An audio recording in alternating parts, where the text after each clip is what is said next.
So we're going to talk about the Shabbat today and what may or may not be done on the Shabbat. The next series of malachot, work which are prohibited on Shabbat, concern the making of cloth. Shearing wool is prohibited on Shabbat. Included in that would be taking a haircut. One may not take a haircut on Shabbat. Of course, shaving the beard would be the same thing. Trimming your nails, cutting your nails would be prohibited on Shabbat as well. What about brushing your hair? One should not use a brush which has hard bristles which would tear hair out as it brushes. So one may use a soft brush which will not remove hair as it brushes, or a comb which would not remove hair as it brushes on Shabbat. The next on the list is bleaching the wool. After they had sheared the wool, they would bleach it to make it clean, to remove all the dust or debris that was clinging to the wool.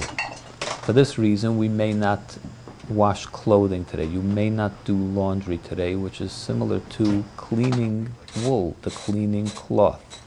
It would also be prohibited if you have a large amount of dust on your clothing. To brush the dust off would also come under that same cleaning clothing prohibition. It would also be prohibited rabbinically to hang your clothing out to dry. Drying your clothing is not really cleaning your clothing, but it would make it seem as if you did laundry on Shabbat, and therefore it was banned. One may not hang clothing out to dry on Shabbat. The next of the 39 malachas would be combing the wool. They would, after they had cleaned the wool, bleached the wool, they would comb it to get rid of the tangled parts of the wool. There is basically one thing that you may not do on Shabbat, and that is untangle wool. The next process would be dyeing the wool.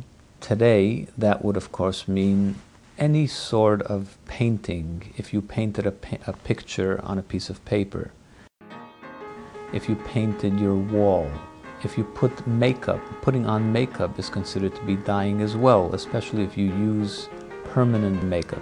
What is allowed to be done on Shabbat is to dye food. You may, for instance, add ketchup, or you may add crystals to your drink, to water, to make Kool-Aid or a punch or a colored drink. I should mention that when I say it's permitted to dye food, this is only if the intention isn't for the coloring of the food. The next part of the process would be spinning your wool into thread. Operating a spinning wheel to tightly twist wool into thread is prohibited on Shabbat as well. If you have a string which has unraveled, you may not twist it back into one strand. That would be prohibited for the reason of spinning. The next 4 malachot concern weaving thread into cloth. So there are 2 malachot which concern setting up the loom, setting up the thread in a way that you will be able to weave. The next one concerns the actual weaving, which means bringing the thread back and forth so that you form cloth from thread. And the next one concerns undoing what you have woven. If someone undoes the weaving because you want to redo it again, you did it improperly and now you want to redo it, undoing your weaving is prohibited as well. For this reason, it's prohibited to crochet or knit.